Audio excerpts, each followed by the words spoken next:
The June employment report stronger than expected, with most of the gains in leisure and hospitality. And as the reopening gathers strength, in fact, Bank of America reported a 19% jump in credit card spending over a 2-year period for the week ending June 26. Now, most of this increased spending is going to travel, entertainment, and dining out, and the hiring figures bear that out. So is it full speed ahead for the reopening, or could the Delta variant of COVID spoil the rebound? Joining me now is Michelle Meyer. She's head of U.S. economics at Bank of America Global Research.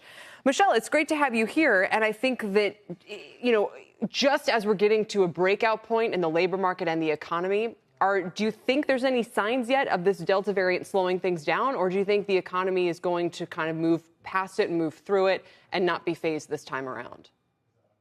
Yeah. Hey, Kelly. I think so far the answer is no, not really. I mean, certainly not in the data flow. What we're seeing is pretty extraordinary pace of activity in all things services activity. So, travel, restaurants, entertainment. Consumers are out engaging, they're spending, and those businesses are trying to ramp up to accommodate such strong demand. And that's what we're seeing in the data. The card data is showing the spending, and the labor market data is showing businesses trying to expand, and there's still more room to go. Now, as you know, the risk is, of course, that there could be some pullback if the Delta variant creates a turn higher in virus cases, which ultimately leads to hospitalizations, which gets consumers to change their behavior. So that is an outstanding risk.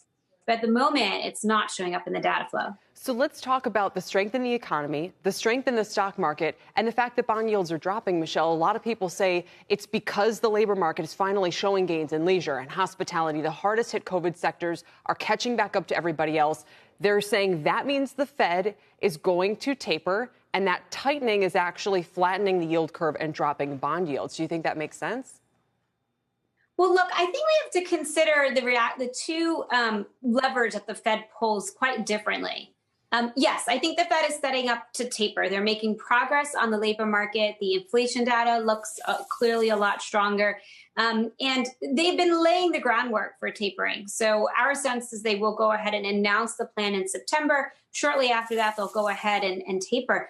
But even if they taper, even if they scale back on asset purchases, they're still going to be actively engaged in the markets in terms of expanding their balance sheet, likely until the fall of next year, in an economy that will have closed the output gap and already start overheating. So it's still a very accommodative Federal Reserve, even with those steps towards tapering.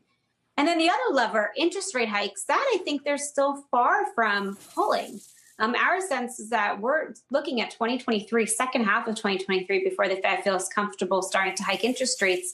And that's why I think the bond market is a little bit, unsettled. Sure. They can kind of price in the taper, but the hiking, it seems to be the sense of wanting to pull forward rate hikes. And I don't think the Fed is giving any indication that's the sense.